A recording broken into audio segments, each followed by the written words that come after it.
नमस्कार दोस्तों, learn with city channel में आपका स्वागत है। और सबसे पहले तो आप सभी विद्यार्थियों का बहुत बहुत बहुत धन्यवाद कि आप लोगों ने मेरे पहले वीडियो को इतना ज़्यादा पसंद किया कि मुझे मजबूरन दूसरी बार आना पड़ा। और इतना पसंद किया कि मैंने और मैम ने सोचा कि क्यों ना बच्चों को एक और गिफ्ट दिया जाए। तो एक टेस्ट सीरीज हमने 150 क्वेश्चन का फ्री कर दिया है, जो कि आप लर्न विद सिटी चैनल पर जा करके दे सकते हो, और ये हर एक स्टूडेंट्स के लिए फ्री होगा। तो आप प्ले स्टोर पे जाएं, लर्न विद स्वीटी लिखें, वहाँ पे आपको ये चैनल मिलेगा। ये लोगो है हमारा, ये लोगो देखें।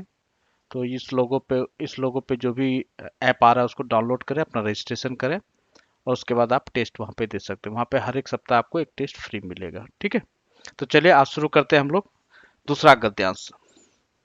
तो ये जो गद्यांश है ये भी आपका पंचतंत्र से लिया गया है।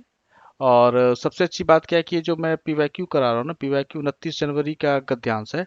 और दोनों गद्यांश एक ही कहानी से लिया गया है। ठीक है, ये गिद्ध और बिल्ली की कहानी है बेसिकली। ठीक है, तो उसी का ये संस्कृत अनुवाद है। तो आइए देखते हैं हम लोग। अस्ति भगीरथ तीरे, हम लोग एक एक वर्ड करके पढ़ेंगे। और ठीक है, जितने भी क्वेश्चन पूछे जाते हैं, जितने भी प्रश्न पूछे जाते हैं ना, लगभग 8 प्रश्न एक गद्यांश से पूछे जाते हैं, 7 प्रश्न एक गद्यांश से पूछे जाते हैं, जिसमें कि लगभग आपका 4 नंबर का व्याकरण होता है। 15 में से 4 नंबर का व्याकरण, बाकी 11 नंबर जो होते हैं ना, वो आपके इसी गद्यांश से ही पूछे जाते हैं। जो 2 गद्यांश दिए जाते हैं ना, तो इसी गद्यांश से पूछे जाएंगे आपको। ठीक है, तो आप लोग अगर अच्छे से पढ़िएगा, एक एक वर्ड करके अगर पढ़िएगा ना, तो आप लोग को समझ में आएगा। क्योंकि हिंदी हमारी देखिए मातृभाषा, और संस्कृत थोड़ा बहुत ना हमें समझ में आ जाता है हिंदी के कारण। ठीक है, तो जिन जिन स्टूडेंट्स ने, जिन जिन बच्चों ने संस्कृत लिया है ना, तो वो नंबर इसमें ला सकते हैं। मैं आपको वही तरीका बताऊंगा, ट्रिक बताऊंगा कि कैसे हमें एक एक वर्ड पकड़ना है और देखना है, और कहाँ पे प्रश्न पूछा गया उसका क्या मीनिंग है। ठीक है, तो हम लोग धीरे धीरे करके एक एक वर्ड बाय वर्ड पढ़ेंगे। ठीक है, अस्ति भगीरथ तीरे कृद्रकूट नामनी पर्वते महान पकटी वृक्ष। यानी कहने का मतलब यह है कि गंगा नदी के तट पर एक गृद्धकूट नाम का पर्वत था। ठीक है, अस्थि है तो यहाँ पे अगर अस्थि पहले लग जाता है तो उसका मतलब था। ठीक है, भूतकाल में हो जाता है। तो भागीरथ नदी के तट पर स्थित गृद्धकूट नाम का एक पर्वत था, और उस पे एक विशाल पाकड़ का वृक्ष था। पाकड़ का वृक्ष आपका लगभग वही बरगद की तरह होता है, पीपल के पेड़ की तरह होता है। ठीक है, तो बहुत बड़ा और बहुत घना होता है। ठीक है, तो अस्ति भगीरथ तीरे गृद्धकूट नामनी पर्वते महान पकटी वृक्ष। ठीक है, तो भागीरथ नदी के तट पर, यानी कि गंगा नदी के तट पर गृद्धकूट नाम का पर्वत था, और एक विशाल पाकड़ का वृक्ष था। ठीक है, तस्य कोटरे, मतलब उसके कोटर में, यानी कि जो घोंसला बनाते हैं पक्षी ना, कई पक्षी होते हैं जो कि तने में घोंसला बनाते हैं। अगर अपने बिहार की भाषा में कहा जाए तो खोड़र, खोड़र कहते हैं जहाँ पे कि बहुत सारे पक्षी होते हैं। तस्य कोटरे, देखिए कितना आसान है और आपको समझ में भी आएगा। अगर आप थोड़ा सा ध्यान लगा के पढ़ेंगे ना, तो आपको एक एक वर्ड समझ में आएगा, और ये हिंदी से मिलता जुलता है। दैव दुर्विपाका दलित नख नयनो जरदगव नामा गृध्र प्रतिवस्ती, उसके खोड़र में दुर्भाग्यवश, यानी कि देवताओं के दैव गति से एक जिसके नाखून गल गए थे, जो अंधा था, जरदगव नाम का एक गिद्ध रहता था। ठीक है, तो बुढ़ापे में बहुत लोगों को होते हैं ना कि दांत झड़ जाते हैं, नाखून झड़ जाते हैं, या फिर दिखाई कम पड़ता है। तो वो गिद्ध बूढ़ा हो गया था। तो उसके जो देखिए क्या लिखा है, गलित नख नयनो, यानी कि उसके नाखून गल गए थे और वो अंधा था, जरदगव नाम का। तो यहाँ पे गिद्ध का क्या नाम था, आप लोग ध्यान से पढ़िएगा। गिद्ध का क्या नाम था, जरदगव। गृध्र प्रतिवस्ती, अथ कृपया तज्जीवनाय तद वृक्षवासिन पक्षिण स्व आहार किंचित किंचित उद्धृत्य ददती। मतलब वो बूढ़ा हो गया था तो वो शिकार नहीं कर पा रहा था, क्योंकि जो गिद्ध होता है वो मांसाहारी होता है, तो वो शिकार करके खाता था। बट वो शिकार नहीं कर पा रहा था, तो क्या कर रहा था कि जो उस पेड़ पे जो पक्षी रहते थे ना, उस पेड़ के जो पक्षी रहते थे उस पे दया करके वो अपने खाने में से कुछ ना कुछ थोड़ा थोड़ा निकाल करके उस गिद्ध को देते थे। तो गिद्ध का जो पालन पोषण हो रहा था, गिद्ध को जो खाना मिल रहा था, वो क्या हो रहा था, उसी पेड़ पे रहने वाले जो पक्षी थे ना, वो अपने खाने से निकाल करके देते थे। ठीक है। तेनासो जीवती, उस वही खाना खाकर वो जीवित रहता था। अथ कदाचिद दीर्घ कर नामा मार्जारः। अब देखिए यहां पे क्या है, दीर्घ कर नामा, यानी कि दीर्घ कर नाम का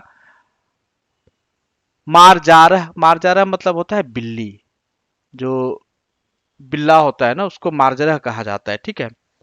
पक्षी शावका नाम, पक्षी शावका भक्षितुम तत्रागतः।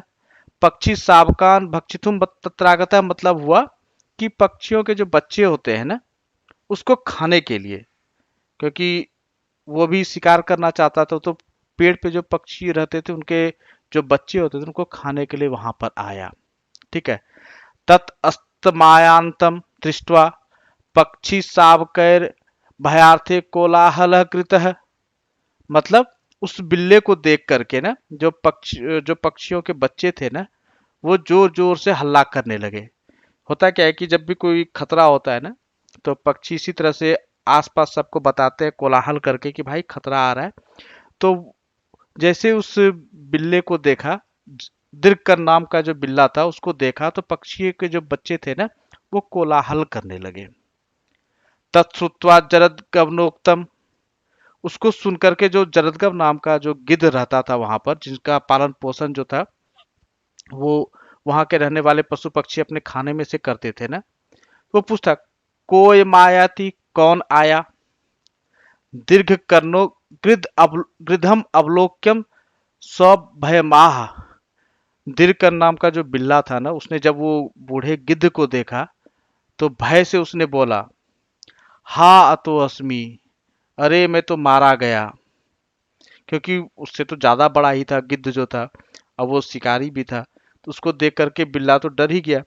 जो दिनकर नाम का बिल्ला था वो डर गया। तो क्या बोलता है अपने आप में, हा अतो अस्मि, यानी कि हाय मैं तो मारा गया। अधुना से सन्निधाने पलायतुम अक्षम। इसका मतलब अब तो इसके सामने पलायतुम, अगर याद होगा तो ये पिछले जो गद्यांश पढ़ाया था उसमें भी था हमारा, जहां पे कि एक पथिक जो था वो फंस जाता है कीचड़ में। तो ये देखिए वर्ड कैसे बार बार वो घूम करके आता है। बहुत आसान है संस्कृत पढ़ना, तो आप लोग बिल्कुल मत घबराइएगा, पढ़िए, पढ़ते पढ़ते पढ़ते आपको समझ में आना शुरू हो जाएगा। आधुनास्य सन्निधाने पलायतुम अक्षम, क्योंकि उसको सामने देखा तो भागने से भी अब कुछ हो जाने वाला नहीं था, क्योंकि उसको तो ये नहीं पता था ना कि इसका दांत और इसका नाखून जो वो गल गया, शिकार करने में अक्षम है। तो वो कह रहा है कि अब तो मैं भाग भी नहीं पाऊंगा इसके समक्ष। ठीक है। तद्यथा भवितव्यम तद भवतु, अब जो भी होगा देखा जाएगा। ठीक है। तो आखिर क्या करता है, जब सामने खतरा है, उससे आप भाग नहीं सकते, आगे कुआं पीछे खाई है, तो आप तो यही बोलोगे ना, तद्यथा भवितव्यम तद भवतु, यानी कि जो भी होगा देखा जाएगा। ठीक है। तावद विश्वास मुत्पाद्यास्य समीपम गच्छामि, ऐसा वो विश्वास करके मन में कि अब जो भी होगा देख लेंगे, देखा जाएगा जो होगा, वो गया गिद्ध के नजदीक गया, समीपम गच्छामि उसके नजदीक गया। ठीक है। इत्यालोच्योपसृत्याब्रवीत, और इत्यालोच्योप अश्रित्याब्रवीत। ठीक है। इसका मतलब ये हुआ कि उसके समीप गया और बोला, ब्रवीत मतलब कि बोला। ठीक है। उसके नजदीक गया और बोला, आर्य। आर्य जो शब्द होता है ना, पुराने समय में अगर आप लोग देख रहे हो, महाभारत देखते होंगे या रामायण देखते होंगे, तो उस समय क्या होता है, जो श्रेष्ठ पुरुष होता था उनको आर्य कह के संबोधित किया जाता था। ठीक है। तो अब बिल्ले ने सोचा कि भाई ये तो मैं इस गिद्ध के सामने तो सक नहीं पाऊंगा, मैं तो मारा ही जाऊंगा। मैं एक काम करता हूँ, अब जाता हूँ इसको थोड़ा सा देखता हूँ कि कैसे इसको अपने जाल में फंसाना है। ठीक है। तो वो बोल करके कि आर्य त्वाम अभिवंदे, मैं तुम्हें प्रणाम करता हूँ। गृद्धो अवदत, गृद्धो अवदत कस्तम, गिद्ध ने कहा तुम कौन हो। सोवदत, वह बोला, मार्जारो अहम, मैं बिल्ला हूं। ठीक है। गृध्रो ब्रूते, जब उसने बोला कि मैं बिल्ला हूं, तो गृध्रम ब्रूते। दूरम सर, बोलता है दूर हटो, तुम कौन हो? तो बोलता है कि मैं बिल्ला हूं। तो बोलता है दूर हटो। नो चेत धंतो व्यसी मया, बोला तुम दूर हटो, अन्यथा क्या होगा, तुम मेरे द्वारा मारे जाओगे। तो मारजारो अवदत, तो बिल्ला बोलता है श्रूयताम तावद अस्मद वचनम, कि मेरी भी दो बातें सुन लीजिए। ठीक है। ततो यद्य अहम वध्यस्तदा हंतव्य, मतलब मेरी दो बातें सुन लीजिए, उसके बाद भी यदि मैं मारने योग्य हूं तो मार लीजिए। ठीक है। तो इस कहानी का मैं हिंदी में एक बार समझाता हूँ फिर से। ठीक है। मैंने वर्ड बाय वर्ड तो आपको समझाया था, फिर से मैं आपको दोबारा से हिंदी में समझाता हूँ। इस कहानी का सार ये है कि भागीरथ नदी के तट पर स्थित एक गृद्धकूट नाम का पर्वत था। ठीक है। वहां पर एक विशाल पाकड़ का वृक्ष था। ठीक है। उस पाकड़ के वृक्ष पर जो था ना, एक जरदगब नाम का गिद्ध रहता था, जो कि दुर्भाग्यवश, मतलब दैव गति से उसके दांत नख, जो दांत, सॉरी, जो नाखून होते हैं ना, वो गल गए थे, वो अंधा भी हो गया था। ठीक है। और उसको अपने जीवन की, जो मतलब जीवन की रक्षा करने के लिए ना, अपना भरण पोषण करने के लिए ना, वो पूरी तरह से जो था वो आश्रित था किस पर, तो जो वहां पे उस पेड़ पे जो और भी पक्षी रहते थे ना, उनके बचे खुचे भोजन पर। ठीक है। वो आश्रित था, वो थोड़ा थोड़ा बचा करके जो पक्षी थे ना अपने खाने में से देते थे और वो खाता था। ठीक है। इससे वह जीवित था। उसी समय दिरकर नाम का एक बिलाव आया। ठीक है। जिसको देखकर पक्षियों के बच्चे थे वो कोलाहल करने लगे, हल्ला गुल्ला करने लगे। तो उस हल्ला गुल्ला को सुन करके तो जरदगब बोलता है कौन है भैया, क्यों इतना हल्ला कर रहे हो? तो दिरकन ने जब देखा कि वो गिद्ध है, तो वो खुद, एक सेकंड, वो खुद डर गया। कह रहे बाप, ये तो मुझसे भी बड़ा शिकारी है। मैं तो यहाँ पक्षियों के बच्चों का शिकार करने आया था, लेकिन ये तो मुझसे भी बड़ा शिकारी है। तो वो डर के बोलता है अपने आप से कि अरे मैं तो मारा गया। लेकिन जब वो फंस गया था, क्या करता, वो ऐसे भी मारा ही जाता। तो उसने सोचा चलो जो भी होगा देखा जाएगा। और जा करके उसने क्या किया, गिद्ध को प्रणाम किया पहले, ताकि वो थोड़ा सा पोट सके उसको। ठीक है। और प्रणाम करके बोलता है आर्य, मैं तुम्हें प्रणाम करता हूँ। तो गिद्ध ने कहा कौन है भाई तू? तो बोलता है मैं तो बिल्ला हूँ। तो गिद्ध बोलता है दूर हट जाओ, भाग जाओ, नहीं तो मैं तुम्हें मार डालूंगा, तुम मेरे द्वारा मारे जाओगे। तो बिल्ला बोलता है भाई मेरी दो बातें सुन लीजिए। ठीक है। उसके बाद भी अगर आपको लगता है मारने योग्य तो आप मुझे मार दीजिएगा। ठीक है। तो ये कहानी का साथ आप समझ गए। चलिए आइए अब हम लोग प्रश्न उत्तर करते हैं। ठीक है। तो सबसे पहला प्रश्न आता है जरदगव, जरदगवः कस्य नाम अस्ति। चलिए, मुझे 100% उम्मीद है कि आप जितने लोगों ने ये कहानी सुनी होगी ना, वो बिल्कुल बता सकेंगे कि जरदगव किसका नाम था। क्या वो वृक्ष का नाम था? कारतूर, ये क्या आ गया, एक सेकंड रुकिएगा आप लोग। जरदगव जो था वो वृक्ष का नाम नहीं था। ठीक है। पर्वत का नाम नहीं था, कोटर का नाम नहीं था। क्लियर लिखा हुआ जरदगव नाम, जरदगव नामा गृध्र। तो सिंपल सी बात है भाई, एक गिद्ध का नाम था। ठीक है। देख लीजिए, बिल्कुल सही आंसर है। दूसरा आंसर है गृध्र कथम जीवती स्म। गिद्ध जो था वो कैसे जीवित रहता था? तो क्या था, स्व आहारा किंचित किंचित उद्धृत्य ददती। ठीक है। देख लीजिए कितना अच्छा से दिया हुआ है। तो सिंपल पहला ही आंसर देखिए, पक्षी भी स्व आहारा दत्तेन भोजन, यानी कि पक्षियों के द्वारा जो खुद का खाना होता है वो खाने से वो बचा हुआ था।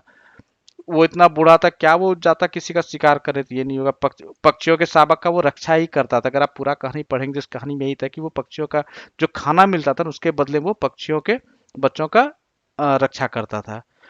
वने फलादि भोजने, नहीं भाई, वो कुछ कर ही नहीं पा रहा था, वो उड़ ही नहीं पाता, कहाँ जाता वो कुछ। और गिद्ध है, वो फल थोड़ी खाएगा।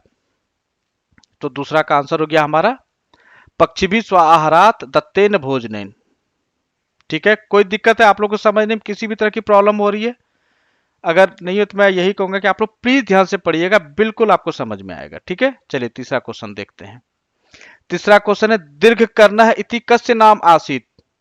किसका नाम था? दीर्घकर्ण। क्या वो कौवे का नाम था? वायस मीन्स होता है कौवा, ठीक है, तो कौवे का नाम नहीं था।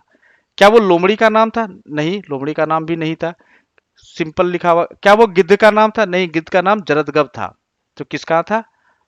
मार्जरस्य, यानी कि बिल्ले का नाम था, ठीक है। देखिए सिंपल लिखा, बहुत आसानी से अगर आप लोग पढ़ेंगे ना, दीर्घकर नामा, देखिए कितना अगर आप लोग ढंग से पढ़ेगा तो मैं बिल्कुल गारंटी के साथ कह सकता हूँ कि 15 में से 11 नंबर आप संस्कृत का जो 15 नंबर का जो गद्यांश पूछता है उसमें 11 नंबर आप आराम से लेके आ सकते हैं, ठीक है। मार्जरस, ठीक है। कंग दृष्टवा पक्षी साव के कोलाहल कृत, किसको देखकर जो पक्षियों के बच्चे थे वो कोलाहल करने लगे? क्या जरदगव था? नहीं भाई, वो जरदगव को भी नहीं कर रहा था। क्या वो कौवे को देख के कर रहा था? नहीं, ठीक है। तो सिंपल देखिए, यहाँ सिंपल दिया हुआ है आपको कि दीर्घ कर नामा मार्जर पक्षी साव का भक्षितु तत्रागत ततस्तमयांतम दृष्टवा पक्षी, यानी किसको था? मार्जरम, यानी कि बिल्ले का जो नाम था ना, बिल्ला जो था उसको देख करके करने लगा, ठीक है। बिल्कुल सही है। मार्जरन का नीति विचारिता, जब वो फंस गया था, जब वो देखा उसने कि आगे कुआं पीछे खाई है, तो क्या उसने कहा था? उसको विश्वास था अपने आप पर कि चलो भैया देखते, जो होगा देखा जाएगा। क्या वो भागना चाह रहा था? नहीं, वो भागा नहीं। क्या वो डर गया था? डर तो गया था, बट भागा नहीं था। उसको विश्वासोत्पादनस्य था, ठीक है। क्षमा प्रार्थना, क्षमा मांगा था? नहीं भाई, क्षमा नहीं मांगा। तो सही आंसर ये है, ठीक है। अच्छा, ये देखिए, ये आपको बड़ा अच्छा है कि समास ना 2 नंबर का या 1 नंबर का समास पूछा, एक इस गद्यांश से पूछा होगा, एक अगले गद्यांश से पूछा होगा, ठीक है। तो समास वृक्षवासिनः इत्यस्मिन् शब्दे कः समासः, यानी वृक्षवासिनः जो शब्द है इसमें कौन सा समास है? तो समास में देखता हूँ, किसी टाइम मिला तो पढ़ाऊंगा आप लोग को, और कोशिश करूंगा कि मैं 55 मिनट का ही वीडियो बना करके एक दिन में एक समास बना दूं। जैसे कभी किसी दिन तत्पुरुष का बना दूंगा, तत्पुरुष के 2 हो गए, कर्मधारय बहुव्रीहि, वो पढ़ा दूंगा, द्विगु पढ़ा दूंगा, द्वंद्व पढ़ा दूंगा, बेभव पढ़ा दूंगा। देखता हूँ किसी दिन टाइम मिला तो पढ़ा दूंगा आप लोग को, ठीक है। फिलहाल देख लेते हैं इसमें क्या आंसर है। वृक्षवासिन है, तो वृक्षवासिन किसको कहते हैं? वृक्ष पर रहने वाला। वृक्ष पर रहने वाले को हम लोग क्या करते हैं? वृक्षवासिन है। और सिंपल सा हमें पता चला कि तत्पुरुष है जिसमें कि उत्तर पद की प्रधानता है। वृक्ष पर रहने वाले को ही वृक्षवासिन कहते हैं। क्या होता है? बहुव्रीहि होता है हमारा, जिसमें कि दोनों पद की प्रधानता हो लेकिन उसका मीनिंग तीसरा निकलता हो। जैसे लंबोदर, लंबा हो जिसका उदर, पीतांबर, पीला हो जिसका अंबर। द्वंद्व समास क्या हुआ? जिसमें कि दोनों पद की प्रधानता हो, ठीक है। राजा प्रजा हो गया आपका, आपका जैसे माता पिता हो गया, तो ये द्वंद्व समास हो गया, ठीक है। तो इसका सही आंसर हो गया मैं तत्पुरुष। अव्ययी भाव, जिसमें प्रथम पद की प्रधानता हो, ठीक है। तो अव्यय जैसे कि आपका हो गया यथाशक्ति, शक्ति के अनुसार, यथासंभव, संभव के अनुसार, ठीक है। तो ये आपका अव्ययी भाव समास हो गया। आगे देखते क्या है। हाँ, तत्पुरुष समास, ठीक है। उद्धृत शब्द कैसे बना है? उद्धृत शब्द किस तरह से बना है बता सकते हैं? ये थोड़ा सा मुश्किल पड़ेगा आप लोगों को, ठीक है।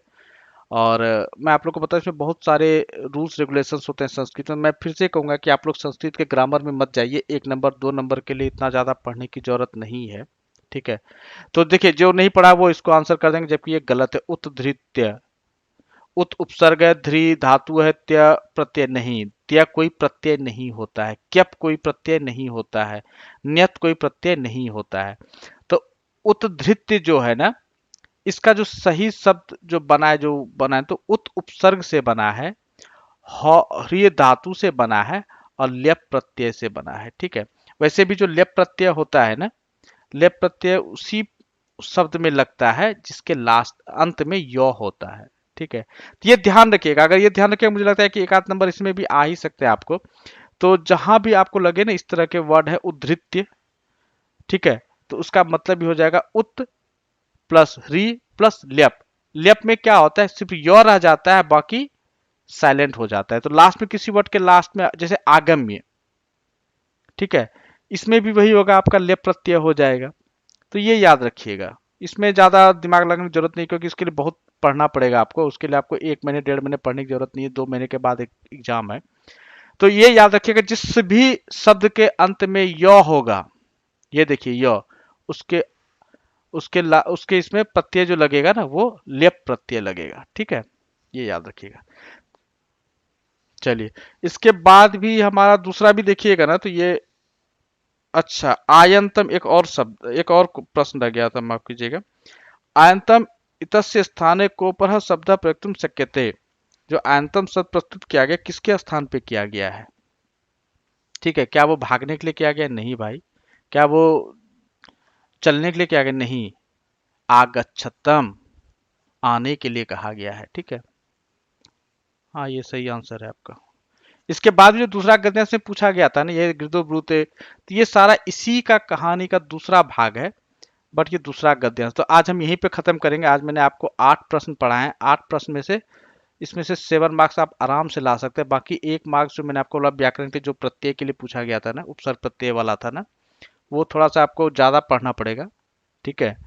तो बट मैं कहूँगा, फिर भी कहूँगा कि उस 1 नंबर के लिए ना आप लोग प्लीज़ उतना ज़्यादा 1 महीने 1.5 महीने पढ़ने की ज़रूरत नहीं है। आप लोग गद्यांश ढंग से पढ़िए, उसी में से जैसे 15 क्वेश्चन पूछे जाते हैं, 15 प्रश्न पूछे जाते हैं ना, तो आप उसमें से 13 नंबर आराम से ला सकते हैं, अगर आप व्याकरण को पूरे डीप में जाके ना पढ़ें। तो बाकी मैं कहूँगा, बाकी और 4 सब्जेक्ट उसको पढ़िए आप, बाकी पेडागोजी पढ़िए, तो उससे आपको मार्क्स ज़्यादा आ सकते हैं। तो इस 2 नंबर के लिए ज़्यादा मारामारी करने की ज़रूरत नहीं है।